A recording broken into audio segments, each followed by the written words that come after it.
Director పర్స్పెక్టివ్‌లో ఆ! Irving Wallace అంటాడు. ఏమంటాడంటే you will be judged by the last film make అంటాడు. Correct. Hero or director. Correct. అట్లా last film మీరు చేసింది you are proud of what is the movie?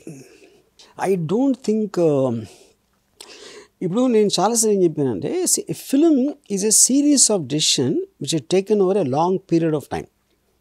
A decision ఎప్పుడు తీసుకున్నారు, ఆ పారామీటర్స్ ఫైనల్గా ఎలా వచ్చింది అనేది last person to know will be the director. So నేను ప్రౌడ్ ఆఫ్ ద ఫిలిం అని నేను ఫీల్ అవును. ఎందుకంటే ఫిలిం అనేది టోటాలిటీలో ఒక ఆడియన్స్ చూసినట్టు నేను చూడలేను. బికాజ్ దాని మెమరీస్ ఉంటాయి. ఏ సీన్ ఎందుకు తీసాను, అదేమైంది, అరే ఇది ఇలా తీయాల్సింది, అలాంటి ఒక డిజర్రేడ్ మెమరీస్ ఉంటాయి. కానీ టోటాలిటీలో ఫిల్మ్ ఎలా ఉంది అనేది I don't think I'm aware of. నా జడ్జ్మెంట్లో ఏ ఫిల్మ్ మేకర్గా ఉండదు అది ఫైనల్గా. అంటే టోటాలిటీగా చూసినప్పుడు that judgement will pass to the audience when the audience says అదే కదా. అప్పుడు ఆడియన్స్ చెప్పడం అనేది ఇక్కడ టూ థింగ్స్ అనేది. బాక్స్ ఆఫీస్ హిట్ అయిందంటే ఫిలిం ఆడియన్స్ చాలా బాగుందని చెప్పినట్టు ఒక విధంగా. ఎందుకంటే మీరు మా అయితే 10-20 మందిని కలుస్తారు.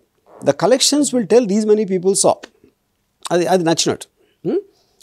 లేదా ఎవరో కొంతమంది దాంట్లోని చిన్న చిన్న న్యూయాన్సెస్ కనుక్కుంటారు. అరే ఆ షార్ట్ ఇలా ఉంది, ఇదేదో ఇలా ఉంది, అదేదో అలా ఉంది అని చెప్పినప్పుడు అతని డీటెయిల్ చూసింది మీకు ఎంతో కొంత హ్యాపీనెస్ ఇస్తుంది. ఒక్కొక్కసారి మనం అనుకోని కూడా చెప్తూ ఉంటారు వాళ్ళు.